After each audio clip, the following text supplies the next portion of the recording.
Katharine, Duchess of Kent, passed away at the age of 92. Buckingham Palace confirmed her death earlier this week, announcing that she died peacefully after a long life devoted to her family, her faith, and her service.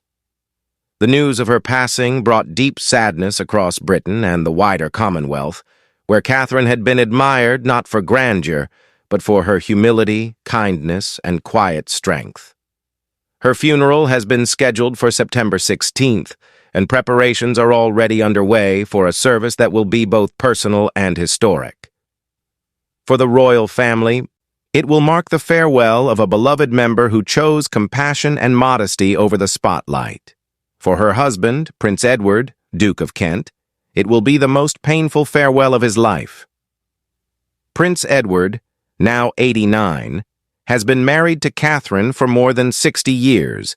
Their marriage, which began in 1961, was built on deep devotion and resilience. Those who know the Duke say that he has been devastated by her passing. His grief is profound, and on the day of the funeral, many expect to see him in tears as he remembers the woman who stood by his side through every season of life. The Duke of Kent has often been a figure of duty and reserve, rarely showing emotion in public. Yet this moment is different. The loss of a wife after 6 decades of shared life is a loss that no royal duty can prepare a man for.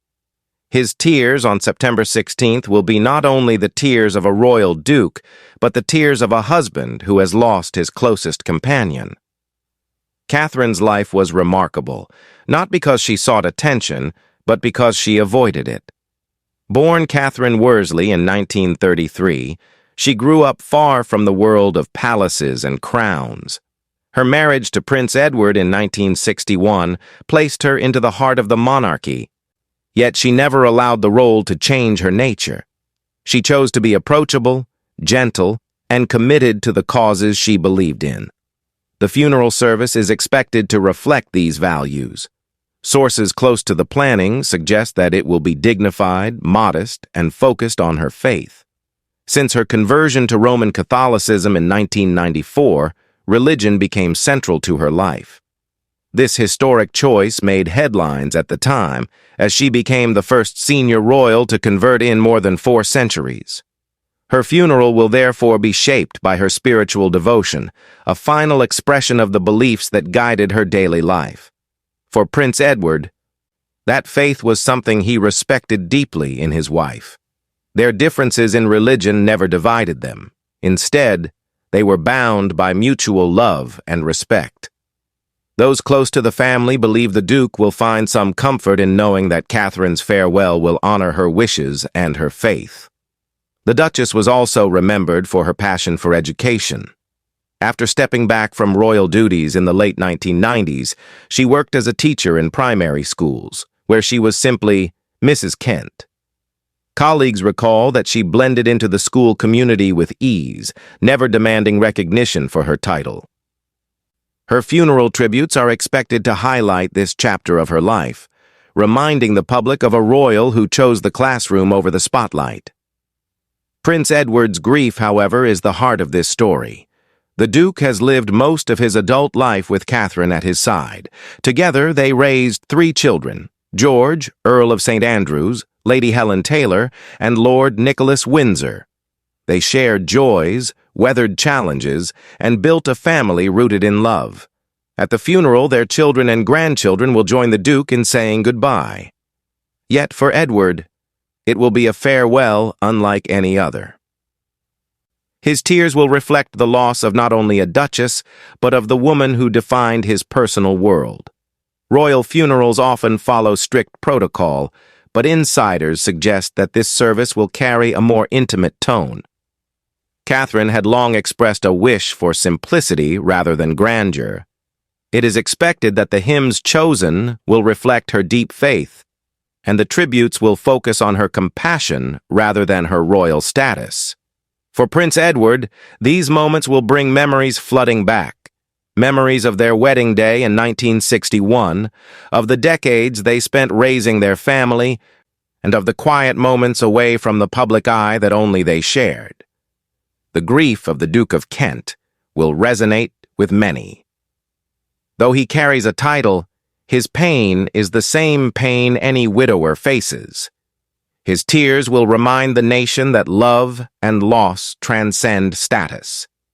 The images of an elderly duke, head bowed and eyes wet with tears, will likely remain one of the most poignant memories of the funeral. Katharine's passing also carries historical weight. She represented a generation of royals who bridged tradition with modernity. Her choices, whether teaching in schools, converting to Catholicism, or living away from the spotlight, were groundbreaking in their quiet way. At her funeral, this legacy will be remembered, not only by the family, but by the country. Tributes have already begun to pour in from across the nation. Charities she supported have praised her for her dedication. Musicians and educators have remembered her for her role in promoting opportunities for children. Former students have spoken of her warmth and patience. On September 16th, these tributes will come together in a service that celebrates her life while acknowledging the grief of her passing. The royal family, too, will stand in support of the Duke of Kent. Senior members are expected to attend the service, honoring both the Duchess's memory and Edward's loss. Their presence will highlight the respect Katharine commanded within the family, even though she stepped back from public duties years ago. For Prince Edward, however, the funeral is not about protocol or attendance lists. It is about saying goodbye to the woman who shaped his life.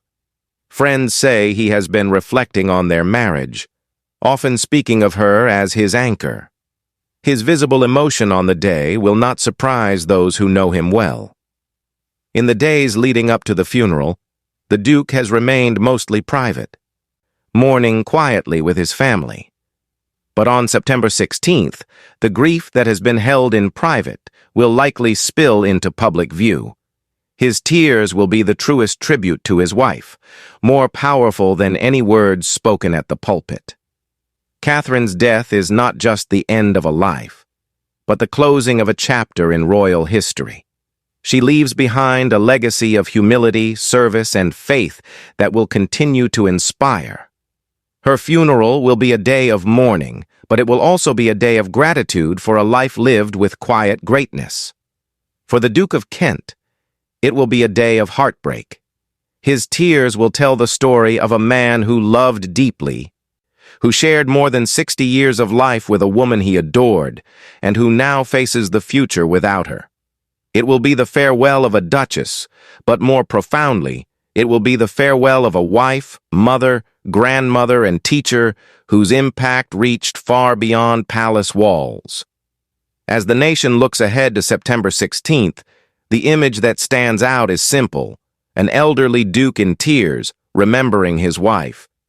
That image, more than titles or tradition, captures the essence of what this funeral represents.